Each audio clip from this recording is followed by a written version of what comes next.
kami mempelajari tentu saja gitu di SMP SMA itu apa sih yang diajarkan. Jadi Iya, iya, bahasa iya. tuh Iya, berbahaya iya, gitu. iya, iya, Jadi iya, iya. sejak kecil harus orang sadar bahwa bahasa itu nggak mudah gitu mas. Begini, kita hidup di masa di zaman tadi Mas An udah bilang teknologi Ya. digital ini semakin semakin apa namanya semakin canggih begitu. Itu jadi hal yang positif atau malah sebaliknya?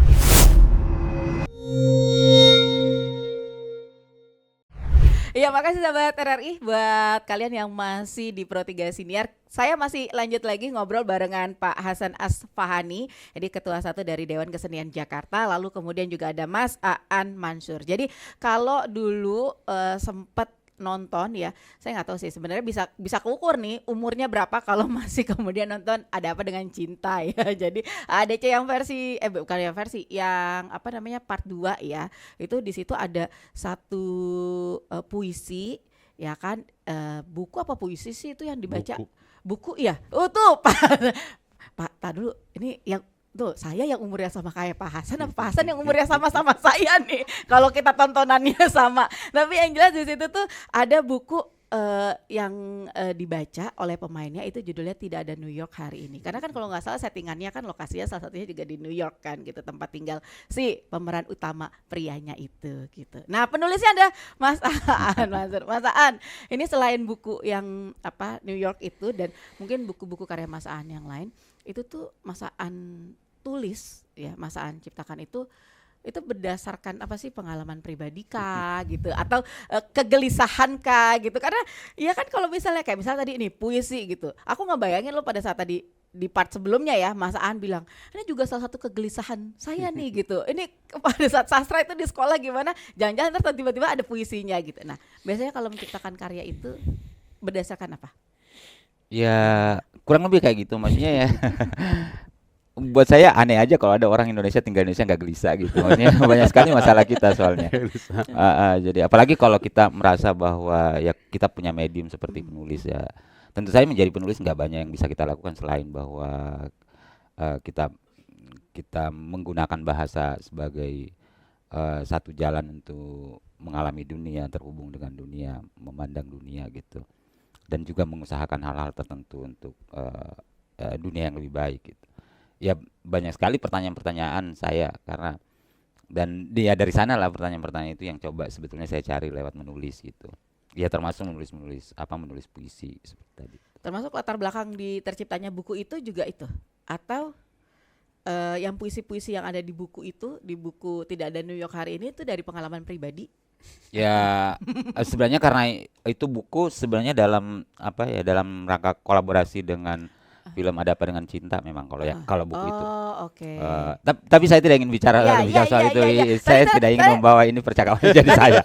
Tadi soalnya gini kan sebelum apa kita ngobrol-ngobrol di sini kan aku tanya tuh kalau kayak gitu sesuai made by order begitu atau emang karena udah ada terus kemudian Enggak. ditemukan. Ini gitu. modelnya kolaborasi. Jadi buku itu belum ada sejak itu. Jadi kurang lebih sederhananya adalah saya harus masuk ke dalam semestanya Ceritanya ya. Rangga gitu, menulis sejumlah puisi untuk jadi semacam buku yang dibayangkan ditulis oleh pemeran utamanya. Di film itu sendiri ada sekitar 4 atau 5 puisi dari buku itu gitu. Ya buku itu memang dibikin dalam rangka bagian itu. Jadi sebetulnya enggak. Tapi Mas Aan kalau jadi kurator juga gitu enggak? Ya kalau di JILF kan Mas Aan jadi kurator nih. Itu juga harus apa namanya masuk ke dalam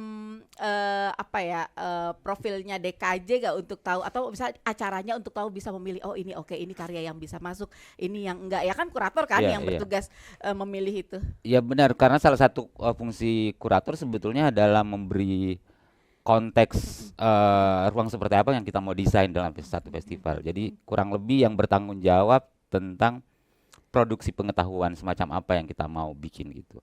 Setelah kita punya tema itu di breakdown karena tentu saja nggak mungkin kita bicarakan dalam satu kali duduk gitu. Bahkan misalnya di JILF ini tema yang sangat besar tadi itu kira-kira mencari jalan selarasnya kata dan tindakan. Itu kita hanya punya space untuk bikin semacam 10 panel utama gitu. Ditambah 2 pidato karena ada pidato pembukaan tadi malam dan pidato penutupan nanti. Tugas kurator adalah ya membreakdown tema besar itu dan memecah-mecah sejumlah pertanyaan. Di panel ini ada beberapa pertanyaan yang kita mau jawab di panel ini dan seterusnya. Tentu saja JILF bukan cuma 10 panel itu, karena ada sejumlah buku yang didiskusikan, tadi ada pameran, ada dan banyak yang lain. Dan karena tahun ini juga kita berkolaborasi dengan Jakten, jadi ya lebih banyak lagi tentu saja gitu. Iya. Nah, tapi ya itu tadi, kurator memang tugasnya ya mendesain itu tadi. Kita dan saya tentu saja punya pertanyaan sebelum mengerjakan ini. Apa sih yang dibayangkan JILF gitu? Siapa audiensnya JILF gitu? Kenapa milih tema ini?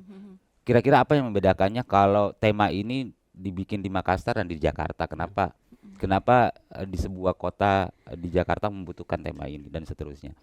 Dengan pertanyaan-pertanyaan begitulah kami di kurator merancang kontes apa yang akan dipercakapkan gitu. Siapa aja yang cocok bicara di situ gitu. Jadi ya kurang lebih seperti itu tadi. Ada satu semesta yang kita bayangkan dan dari sanalah kami bekerja gitu. Karena ya memang kurator fungsinya untuk membuat semacam bingkai dan konteks percakapannya sebetulnya apa ya, dalam bahasa saya tadi, bertanggung jawab terhadap produksi pengetahuannya, kurang lebih itu. Oke, nah Pak Hasan cukup puas dengan hasil kerja para Saya kurator? tidak salah memilih kurator.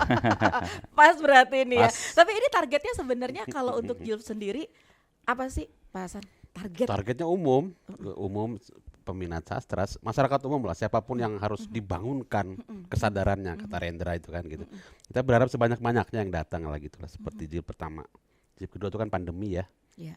Kita nggak yang nonton banyak. Iya. Puluhan ribu juga kita bisa lihat sampai sekarang masih bisa ditonton kan, gitu, sebanyak-banyaknya lah gitu. Selain itu sebenarnya Jakarta tuh kan sejak tahun 2021 apa 2020 saya lupa persisnya, oleh UNESCO kan diberi gelar City of Literature. Oke. Antara lain itu karena JILF 2019 itu gitu, yang kemudian UNESCO pede nih ngasih gelar itu. Nah, kan itu harus kita pertahankan tuh. Yang antara lain mempertahankan JILF antara lain dengan itu gitu loh. Itu sih, itu yang apa sumbangsihnya buat Jakarta gitu. Secara umum suara yang mau disampaikan lewat JILF sendiri oleh DKJ itu apa sih? Soal utamanya soal krisis lingkungan ini. Tahun ini itu, tahun ini gitu. Apa suaranya kalau misal bisa dibuat dalam bentuk kalimat begitu, Pak Hasan? Banyak banget, tapi intinya sih sebenarnya judul temanya aja kan sudah apa tadi Aan sudah menyebutkan. F/akta itu kan fakta dan akta, kenyataan dan aksi kan begitu kan, menyelaraskan antara kata dan perbuatan. Tidak hanya di lingkungan kan sebenarnya persoalan itu kan, masyarakat kita bermasalah ketika tindakan dan perkataan tidak selaras. Saya mau ngomong politik nih. Banyak jadi politik lagi. Gitu. Iya kan, boleh. Segala sesuatu kalau udah ditarik ke politik kita emang lebih seru emang. Kan itu persoalan kita ya gitu. Ketika tindakan dan perkataan tidak selaras. Yang dijanjikan dengan yang kemudian direalisasikan nggak selaras. Aduh, ngomongin itu lagi. Jangan. Tapi itu kira-kira secara umum. Tapi kan kita nggak kesana kan. Kita tadi Mas Aan udah menjelaskan kerangka kuratorial yang sekali lagi saya bilang kan kami tidak salah memilih kurator nih kan, itu kan tepat banget kan gitu kan. Itu pesannya sebenarnya gitu secara umum, tapi lingkungan memang sedang bermasalah kan. Bumi tidak sedang baik-baik saja gitu ya Pak Hasan. Pemanasan global itu kan kita sepakat untuk menahan di 1,5 derajat Celcius kenaikan. Kalau melampaui itu maka ratusan pulau di Indonesia akan tenggelam, maka bencana iklim akan bertambah 200%. Kan semua kena gitu. Nah, inilah sumbangsihnya sastra kemudian lewat karya-karya seniman kita yang sudah ditulis ataupun yang akan ditulis mungkin nanti gitu, menyadarkan banyak orang supaya oke, kita ubah yuk perilaku kita yuk gitu, supaya nggak ikut-ikutan menambah pemanasan global. Banyak kok yang bisa kita lakukan gitu kan. Nah, bukan pekerjaan 4 hari atau 5 hari festival kan sebenarnya, tapi kalau ini bisa memicu atau memacu atau menjadi trigger, rasanya kita berhasil festival ini gitu. Oke. Nah, tapi selain misalkan festival begitu ya, Pak Hasan, upaya apa lagi sih yang juga dilakukan oleh teman-teman DKJ kalau kita tarik ke soal bagaimana kemudian mendorong agar aksinya masyarakat itu lebih nyata lagi? Oke, kalau DKJ ya lapangannya jelas kan, kesenian. Gitu. Ada 6 cabang seni gitu. Bagaimana ke 6 cabang itu rasanya teman-teman kalau kita lagi ngobrolin kayak kemarin misalnya, ini saya kemana-mana ngomongnya nih. Kita punya program misalnya pidato kebudayaan, kita mengundang Gari Nugroho. Itu kan kegelisahan juga tuh kata Mas Aan tuh. Kita pakai. Kalau nggak gelisah tinggal di Indonesia, rasanya kok kita nggak peduli banget ya gitu. Setelah melewati tahun-tahun politik, kemarin misalnya sekian pilkada, sekian ada pilpres, ada pileg dan lain-lain. Apa sih persoalan kita? Buat kami etik masalahnya gitu. So kita mengundang Gari Nugroho untuk berpidato tentang itu. Orang yang paling tepat. Nah, kalau di Dewan Kesenian Jakarta, kami selalu melakukan itu. Lapangan kami adalah kesenian, dan kami harus tahu teman-teman seniman siapa yang kalau bersuara akan didengar untuk menghadapi persoalan-persoalan yang mungkin menggelisahkan, yang memang menggelisahkan kita begitu. Kayak gitu-gitu kerjaan kita Mbak, lewat kesenian gitu. Tapi mendorong juga nggak? Tadi kita ngomongin kan soal misalkan seberapa besar sih kemudian peran seni sastra begitu ya, efeknya begitu di masyarakat, termasuk tadi di sekolah nih, lingkup pendidikan. Nah, ke depan itu apa yang mau dilakukan ya, ada rencana nggak mendorongnya gimana nih supaya nanti seni sastra di sekolah kita itu, khususnya misal di wilayah Jakarta aja ya, Jakarta kan yang paling gampang nih pusatnya, dekat dengan kekuasaan dan lain sebagainya, itu apa upayanya Pak? Oke, saya bicara sastra nih ya, kebetulan saya di Komite Sastra Dewan Kesenian Jakarta ya, sekitar 2 bulan lalu atau Oktober atau akhir September kita mengundang 200 guru bekerja sama dengan Dinas Pendidikan Jakarta. Kami mempelajari tentu saja gitu. Di SMP SMA itu apa sih yang diajarkan? Kita pelajari kurikulumnya gitu kan. Oh, ada baca puisi, oh ada ini. Dibandingkan porsi sastra dari pelajaran bahasa dan sastra itu kan kecil sekali. Tapi kita kan nggak tahu masalahnya guru-guru di sekolah apa gitu. So kita undang, kita ngobrol, kita tanya perlunya apa, misalnya salah satu permasalahan ada pelajaran membaca puisi, kan nggak semua guru bisa memberi contoh atau mengajarkan cara membaca puisi kepada murid-muridnya. Nah, oke, Bapak Ibu guru, kalau memerlukan itu hubungi kami, kami bisa nih mencarikan teman-teman sastrawan yang mengatur waktunya untuk. Nah, itu hal praktis banget yang ingin kami lakukan tahun lalu, dan mereka merespon banget gitu. Oh boleh ya Pak, bisa ya Pak. Ya kan kita mengundang Bapak Ibu untuk tahu itu ya? Gitu kan. Kami jadi tahu misalnya ada kami bisa masuk, kami itu Dewan Kesenian Jakarta atau seniman gitu, lewat intrakurikuler misalnya. Pelajaran sekolah kita mengajar seperti guru, atau kokurikuler yang mendukung tapi tidak ada di kurikulum, atau ekstrakurikuler yang sekolah mengadakan di luar itu, di luar jam pelajaran. Nah, kalau kami nggak beraktif bertanya atau mempelajari itu kan juga nggak tahu juga, kita ngeluh aja nih, oh pelajaran sastra kurang, oh sastra diabaikan, oh dianaktirikan. Tapi melihat begitu beratnya beban pendidikan itu di sekolah kan menjadi paham begitu bahwa oke, kalau gitu kita bantuin nih gitu.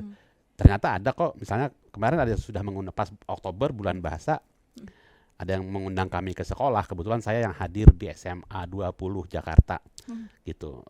Mereka bikin lomba macam-macam, terus kita datang ke situ dan seru sekali gitu. Tapi menemukan masalah, misalnya kita mengeluhkan akses bacaan misalnya. Kami baru tahu bahwa kalau sekolah negeri itu mau mendapatkan akreditasi bagus begitu, maka perpustakaannya juga diakreditasi. Simpelnya begini, perpustakaan sekolah harus punya jumlah judul buku 6 kali dari muridnya. Oke.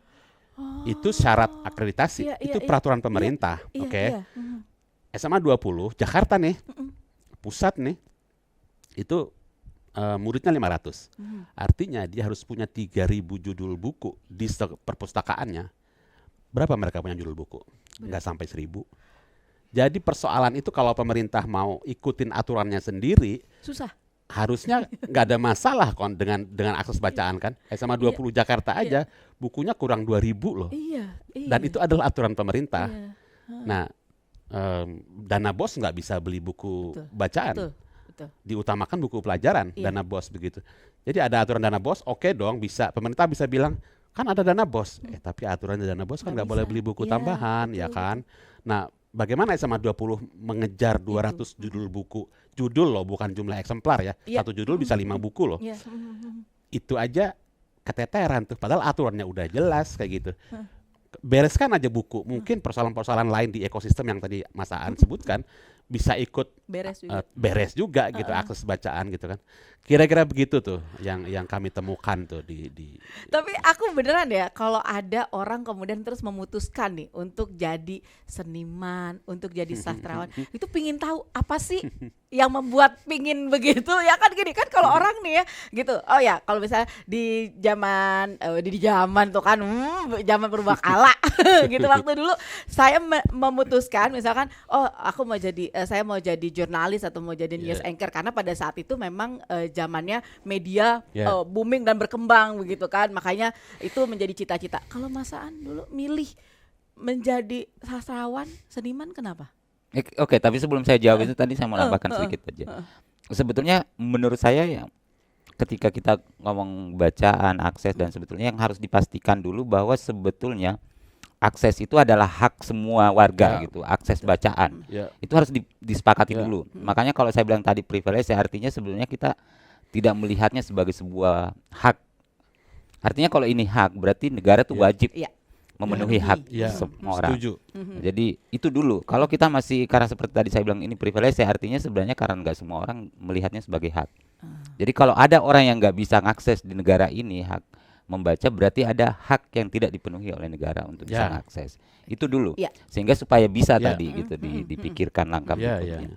Itu aja. Jadi kita harus memastikan bahwa semua warga negara berhak mendapatkan akses terhadap literasi dan bacaan. Tuh. Nah, ngomong soal tadi itu, kenapa ini juga terkait sama itu.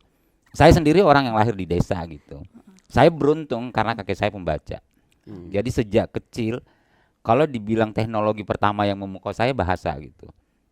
Saya orang yang lahir sakit-sakitan. Jadi sebenarnya kalau ditanya 30 benda favoritmu, manusia nggak ada di situ. Aku nggak suka ketemu manusia. Manusia nggak ada loh ya. Iya. Emang manusia bukan benda. Mas Aan kan Iya, benda juga. Tapi maksudnya saya dulu menganggap introvert membaca dan menulis itu adalah metode berkomunikasi terhubung dengan dunia tanpa perlu merasa terintimidasi. Jadi ya salah satu alasan simpelnya menulis itu dulu adalah supaya saya nggak terjebak di situasi seperti ini, harus menjelaskan.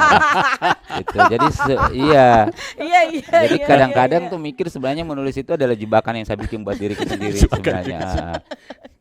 Tapi benar, sejak kecil tuh mungkin terdengar buat anak-anak sekarang mungkin kayak kedengaran lebay, tapi perpustakaan, buku, membaca, menulis itu benar-benar menyelamatkan hidupmu masa kecilku gitu. Dan itulah makanya saya kan ini produk Orde Baru ya. Saya saya SED tahun 80-an gitu. Ketika semua guru nanya apa cita-citamu, itu dulu cita-citanya orang dokter. Ada bahkan temanku yang mau jadi astronot, pilot, gitu lah. Polisi, tentara, guru, insinyur. Satu-satunya orang di kelas itu yang bilang mau jadi penulis cuma saya. Tapi bukan karena punya imajinasi macam-macam. Saya menganggap itu yang paling realistis buat hidupku, untuk benar-benar menavigasi hidupku. Itu kalau saya ngomong begitu, itu satu kelas termasuk guruku ketawa karena mereka nggak membayangkan itu cita-cita apa gitu di anak desa gitu yang mau jadi penulis. Meskipun kemudian ya di antara mungkin semua teman-teman SD ku itu yang benar-benar sesuai cita-citanya cuma saya aja. Ini berarti SD tapi dia udah dewasa banget, udah matang, dia udah menentukan langkah ke depan. Tapi dulu mikirnya tuh jadi penulis bukan sebagai sebuah profesi dalam pengertian kayak temanku mau jadi jadi kayak teman-temanku yang dulu cita-citanya jadi dokter, ya dia jadi pasien aja gitu. Jadi pasien aja. Ya minimal masuk rumah sakit juga sih. Benar. Tapi itu artinya sebetulnya salah satu ini kalau ngomong sekolah, karena kita tuh nggak pernah dianggap bahwa belajar bahasa sastra itu penting, gitu. Dan saya bilang sebenarnya sastra bahasa itu benar-benar menyelamatkan hidupku. Dan saya kira salah satu pendidikan kita tuh gagal memberi nilai bahasa. Kenapa kita penting belajar bahasa? Dan itu fungsi-fungsi seperti orang kalau nulis sastra itu yang harus pikirkan. Dan kalau kita lihat sebenarnya semua kata-kata yang kita lewatin tadi saya sampai di sini itu sebenarnya menentukan hidup kita gitu. Sekarang ada ratusan ribu anak dibunuh gitu. Itu karena ada bahasa yang digunakan untuk menyakitkan satu pihak, untuk bahwa membunuh itu boleh gitu. Jadi bahasa tuh berbahaya gitu. Jadi sejak kecil harus orang sadar bahwa bahasa itu nggak mudah gitu. Maksudnya bukan sesuatu. Ini teknologi yang penting banget dalam hidup kita yang kita sepelekan gitu. Kita menganggap nggak penting belajar bahasa karena kita setiap hari ngomong. Tapi itu benar-benar menentukan bagaimana dunia ini dibentuk kemudian. Mempengaruhi kita. Aku mau tahu pandangannya Mas Aan terhadap kondisi sekarang. Kita lihat ya, kalau dulu kan pasti gini, gaya bicara saja itu sudah berbeda, ya kan? Apalagi anak-anak Gen Z sekarang. Pandangannya Mas Aan soal itu gimana? Saya tidak mau terdengar terlalu tua untuk menjelaskan itu. Saya juga punya anak, saya juga punya anak remaja. Tapi saya mau menyederhanakan gini. Tadi saya ngomong jalan. Disadari nggak kalau semua kata-kata yang kita dilihat di jalan ini menuju ke kantor kita masing-masing itu cuman seolah-olah dikuasai oleh dua kekuatan paling besar hidup kita. Semua kata-kata yang kita lihat mulai dari rumah, kalau kita keluar rumah itu adalah kata yang nyuruh kita beli. Ya sadar nggak kita kalau itu semua kata yang kita lihat pinggir jalan itu memaksa kita untuk jadi konsumen aja. Itu pertama. Yang kedua, karena ini sekarang lagi musim pilkada, semua kata-kata itu memaksa kita pilih. Artinya kita disuruh aja jadi angka-angka. Artinya bahasa sudah sedemikian rupa membentuk cara kita hidup tanpa kita sadar gitu. Itu padahal kalau kita menulis semesta bahasa tuh jauh lebih luas dari itu gitu. Ada banyak sekali dunia gitu yang satu komunitas, satu budaya berbeda itu bahasanya berbeda karena cara berpikirnya, cara mengalami dunianya juga berbeda sekali. Dan kita disamakan sekarang dengan cara bahwa ya orang-orang yang punya duit, yang punya kekuasaan itu sebenarnya yang paling pintar menggunakan bahasa sekarang. Nah, kita nggak tahu kan. Jadi dan itu bukan perkara yang perkara yang enteng. Itu menentukan bagaimana saya bicara sama anakku dan seterusnya betul, kayak gitu. Jadi memang seni berkomunikasi itu punya apa ya? Itu ada hubungannya kan ya. Maksudnya memang besar itu dia punya dampak. Begitu ya Mas Aan. Nah, sekarang gini, berarti dengan kondisi yang kayak gini saya ingin dengar pendapat dari Mas Aan dan Pak Hasan. Apa sih yang bisa kita lakukan ke depan untuk ya ini kita bicara secara umum begitu soal kemudian bahasa, sastra itu biar bisa jadi apa ya? Ya biar bisa lebih baik lagi kondisinya, biar bisa dia kembali lagi ke posisi memang dia punya peran untuk bisa menentukan kemudian langkah kita ke depan atau bentuk kita ke depan lah begitu. Ya tergantung di mana kita konteksnya berada. Kalau kami sebagai penulis puisi ya harus selalu mikirin itu ya tentu saja. Sebagai orang tua juga harus mikirin. Kalau kita sebagai pendidik juga harus mikirin. Misalnya kalau di pendidikan lah. Saya ingat sekali karena saya waktu SMA tahun-tahun ketika kampanye paling gencar di pendidikan itu adalah kuasai bahasa asing gitu. Karena dianggap dengan menguasai bahasa Inggris kita bisa menguasai teknologi, menguasai dunia. Lalu kemudian datang satu gerakan yang besar sekali, gerakan Islam untuk di Indonesia lebih banyak. Jadi kayak kuasai bahasa Arab karena seolah kalau kita menguasai bahasa Arab kita menjadi lebih alim gitu, lebih religius gitu. Pernah enggak sih kita tanyakan kenapa kita harus menguasai bahasa Indonesia misalnya? Itu enggak ada di sekolah kita. Kita gagal memberi nilai kenapa orang penting belajar bahasa Indonesia. Minimal di pendidikan. Dan ini kami dulu di tahun-tahun ketika saya tamat SMA itu ada masa ketika ada banyak sekali anak SMA nggak lulus SMA karena bahasa Indonesianya nggak sampai. Iya. Kalau di tahun 90-an itu ada masa gitu. Kenapa? Karena pendidikan tuh gagal membuat kita merasa bahwa ada nilai penting. Memangnya kalau saya pintar berbahasa Indonesia saya menjadi lebih nasionalis enggak kan? Harusnya ada nilai. Itu baru ngomongin bahasa Indonesia, belum kita ngomongin bahasa daerah kita masing-masing. Gitu. Dan buat saya itu aja dulu kalau kita ngomongin karena kalau kita ngomongin sastra kan pasti kita ngomongin bahasa ya. Tapi persoalannya dalam kehidupan sehari-hari kita nggak pernah merasa bahwa penting mempelajari bahasa. Sepenting hal-hal yang lain. Makanya tadi saya menyebut teknologi supaya orang merasa bahwa itu juga sesuatu untuk memudahkan hidup kita, sebenarnya mengubah hidup kita.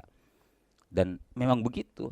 Bahasa itu teknologi besar banget gitu. Bukan semata alat berkomunikasi, dia juga bisa jadi semacam tembok yang membuat kita terpisah gitu.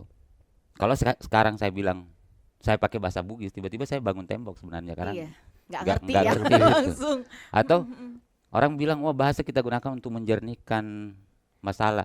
Kita masuk ke handphone kita lihat mengalami situasi di mana bahasa dipakai mengeruhkan segala sesuatu. Iya kan, sebenarnya kan kalau kita sadari kayak gitu kan. Orang bisa bilang bahwa senjata itu bisa kita gunakan untuk melawan penindasan. Sebenarnya kita semua ini korban di mana bahasa digunakan untuk menindas orang lain. Jadi sebetulnya ada banyak sekali hal. Kalau terutama karena kami sastrawan, kami harus menyadari itu gitu, bahwa memilih satu kata ya bukan hanya karena terdengar indah aja, tapi dampaknya gitu. Apa yang bisa bisa sesederhana memilih satu kata itu artinya mereproduksi satu hal yang bisa berbahaya buat nggak usah jauh-jauh lah anakku gitu 10 tahun ke depan gitu. Iya. Wah, luar biasa. Coba Pak Hasan, kalau Pak Hasan gimana? Ya, saya sepenuhnya setuju dengan Mas Aan gitu. Kalau mau nambahin pun begini saya bilang itu. Coba kita terhubung dengan Tuhan sekarang lewat mana? Lewat kata-kata. Nggak lewat gambar, nggak lewat video loh. Gitu kan?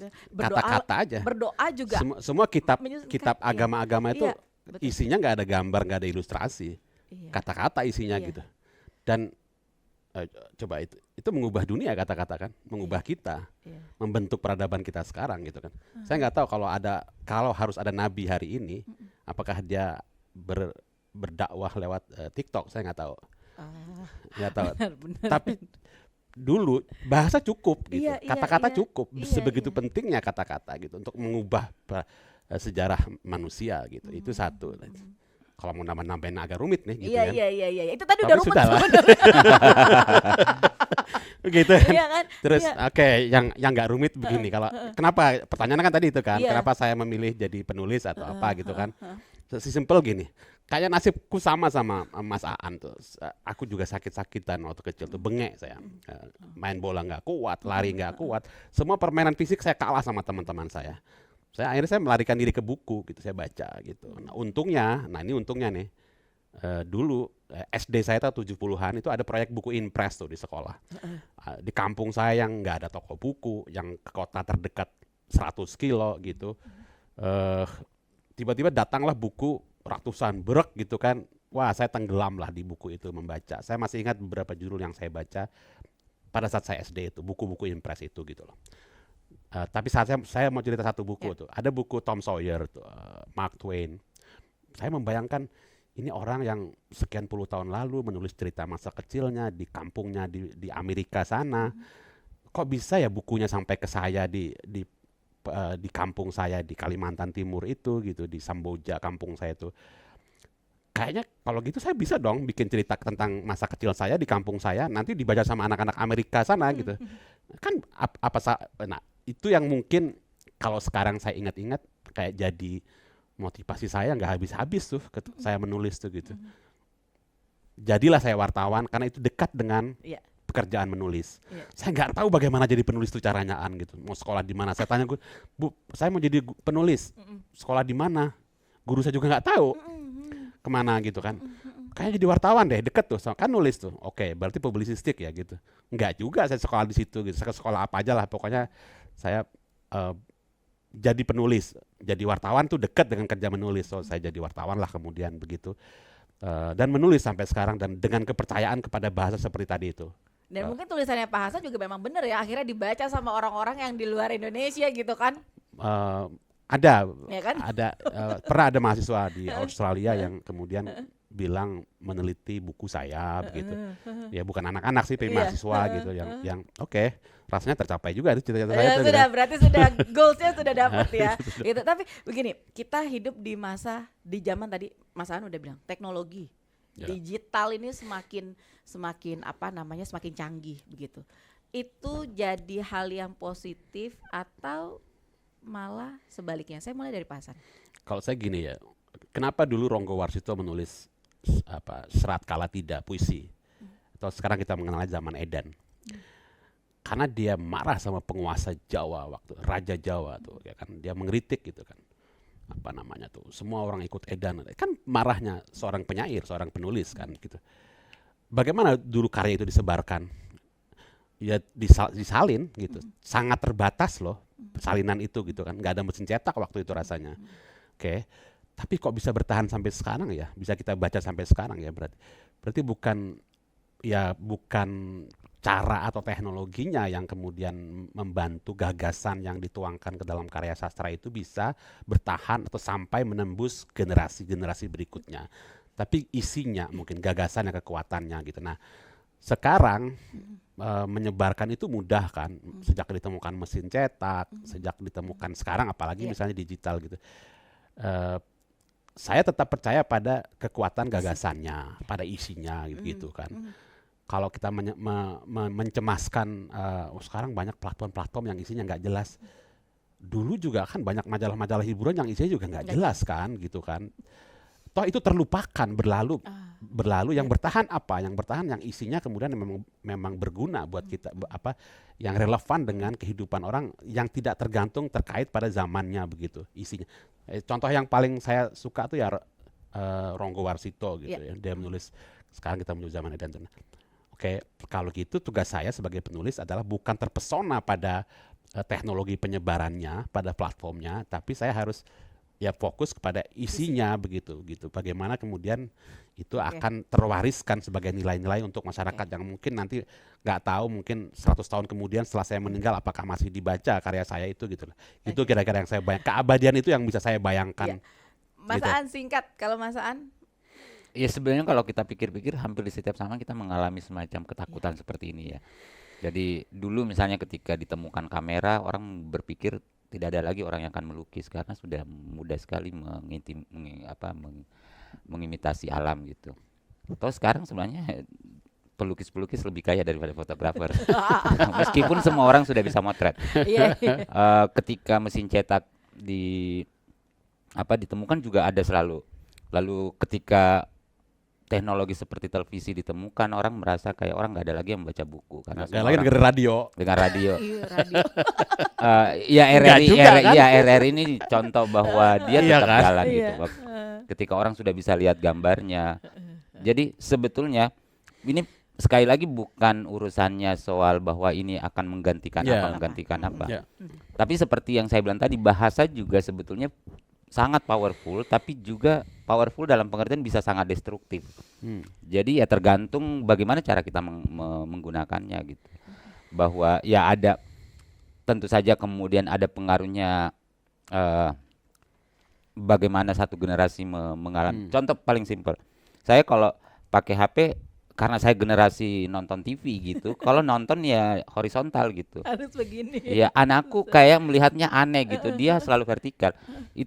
Itu sederhana aja, tapi itu mau menunjukkan satu generasi bagaimana mengalami dunia yang berbeda. Saya nggak bilang bahwa horizontal lebih bagus, karena mereka merasa memang dia harus mengalami dunia vertikal. Itu artinya bahkan cara mereka mengalami teks itu berbeda sekali dengan saya. Tapi mereka juga punya mekanisme untuk punya kesadaran bahwa imajinasi, kreativitas kemudian tidak boleh digantikan oleh teknologi itu tadi gitu, karena itu yang kalau dalam bahasanya Bang Hasan tadi gagasannya, idenya gitu, bahwa teknologi bisa berganti terus menerus gitu. Dia bisa, tentu saja teknologi kan harusnya ditemukan untuk memudahkan memudahkan hidup kita. Kalau kita punya kesadaran bagaimana kita melakukannya, itu yang menurutku penting gitu. Bahwa ternyata televisi tidak menggantikan radio, kita masih mendengar radio hari ini gitu, karena aneh gitu nonton TV sambil nyetir gitu. Susah ya ininya fokusnya. Nah Mas Aan, sedikit dong, aku pengen dengerin dong kalau sastrawan ya kan atau senimannya langsung baca puisi. Oh gak tahu nih, aku gak punya puisi. Ayo dong pengen denger langsung gitu dikit aja. Atau yang boleh apa aja, boleh yang berhubungan dengan lingkungan, boleh apa yang pas mau dong aku mau dong denger. Iya kan, iya. Ayo dong, mumpung langsung. Ada handphone loh. Ada handphone sambil ngomong bangsa nanti saya baca, tapi silakan Mas. Kan Aan yang ditodong. Iya. Enggak ngobrol, saya sampai nyari gitu. Ngobrol. Biar saya cari. Iya kan Pak Hasan kan juga sama ya. Iya kan, tapi Pak Hasan, kalau Pak Hasan berarti mulainya itu di tahun berapa sih? Apa? Nulis. Nulis itu. Waduh, saya mulai nulis ya yang buku puisi saya masih saya simpan itu SMP. Masih inget gak? lupa kalau itu sederhana sekali dan akan memalukan sekali kalau dibaca gitu. Dulu, tapi nggak, pertama menulis puisi itu biasanya nih kita jadi puitis tiba-tiba kalau lagi jatuh cinta. Iya, bener nggak? Gini, jatuh cinta itu kan kita sensitif ya, kita perasa ya. Nah, ya sebenarnya kita menulis puisi ketika kita sensitif dan kita peka gitu, kita perasa gitu. Tidak hanya jatuh cinta kan, ketika kita marah, ketika kita melihat sesuatu itu pasti kita akan sensitif tuh, kita perasa. Nah itu mendorong itu. Apalagi jatuh cinta gitu. Tapi kalau penyair besar itu menyarankan gini, jangan nulis puisi ketika jatuh cinta justru gitu. Oh iya. Buruk puisinya karena itu emosi doang gitu, nggak ada jarak gitu. Jadi oke, lupakan dulu, lewatkan dulu, beri jarak dulu, jarak emosi dan jarak waktu. Nah itu masuklah kemudian proses permenungan. Permenungan itulah yang mematangkan kemudian puisi kita tuh. Tapi jangan salah ya, dulu bener ya, film yang Ada Apa Dengan Cinta itu cukup mendorong ya masyarakat, akhirnya mereka buat cari tahu lebih banyak soal sastra. Ya karena itu seni juga tidak bisa sendirian. Seni film kan juga seni kan. Seni yang kemudian memasukkan pesan-pesan lain untuk mempromosikan seni lain gitu. Ada yang salah dengan pendidikan kita kalau kemudian anak-anak SMA nggak tahu Chairil Anwar misalnya kayak gitu kan. Nggak tahu puisinya begitu kan. Nah terima kasih kepada Mira, tapi sebenarnya itu tugas negara. Mira sebenarnya menjalankan tugas negara memperkenalkan Chairil Anwar. Bagi orang Inggris Chairil Anwar mungkin Shakespeare gitu. Shakespeare. Nggak ada anak Inggris yang nggak tahu Shakespeare gitu kan. Atau orang Jepang yang nggak ada yang nggak tahu siapa Matsuo Baso misalnya, atau siapa sastrawannya yang legendarisnya gitu. Nah harusnya Chairil itu menjadi seperti itu gitu, menjadi pengetahuan yang kalau bicara puisi Indonesia ya harus paling nggak tahu Chairil deh gitu, karena dia yang memodernkan puisi kita. Nah ketika tugas itu terjadi justru ketika lewat sebuah film yang nggak ada sama sekali misalnya campur tangan negara di situ, kita mau apa nih, mau kecewa, mau marah, mau apa nih, mau senang atau apa begitu kan. Kira-kira gitulah, kira-kira gitu. Tapi berharap ada lagi kolaborasi semacam itu enggak? Ya semua jalur harus dimanfaatkan gitu. Semua jalur yang maju, yang jangkauan ke publiknya lebih luas, harusnya punya kesadaran untuk membawa yang lain tertinggal. Misalnya kalau dianggap sastra kurang termasyarakatkan, bisa nggak RRI juga kemudian menggencarkan untuk memasarkan sastra misalnya, kita todong setelah nih gitu setelah ini bisa. Makanya lihat dulu di puisinya sebagus apa. Coba silakan Mas Aan. Oke, saya sebenarnya ya bukan membaca puisi yang bagus ya, tapi ini aja yang tiba-tiba ada di sini. Ini puisi yang saya tulis mungkin 20-an tahun yang lalu kali, hampir 20-an tahun yang lalu. Oke, saya baca. Judulnya Pelukan. Pelukan. Sudahkah kau memeluk dirimu hari ini? Masih aku ingat pertanyaan itu. Dulu aku tak bisa menjawabnya. Tetapi begitulah kau, selalu begitu. Jika ada pertanyaan kau lontarkan, sudah kau siapkan juga jawaban. Lenganmu memang terlalu pendek buat tubuhmu, tetapi tentu saja cukup panjang untuk tubuhku. Lalu kau merasuk ke dalam pelukanku dan berdiam di sana. Masih kau simpan pelukan itu? Istriku lebih suka memeluk daripada berkata, "Aku mencintaimu, Nak. Aku mencintaimu, Pak." Seolah-olah dua lengannya bisa menyampaikan semua rahasia. Anak-anak kami tumbuh lebih mencintai lengan daripada kata-kata. Itulah sebabnya istriku setiap malam berdoa agar ia bisa jadi seekor gurita dan semua kami bisa masuk ke dalam pelukan tangan-tangannya. Satu persatu tubuh akan lepas dari pelukan.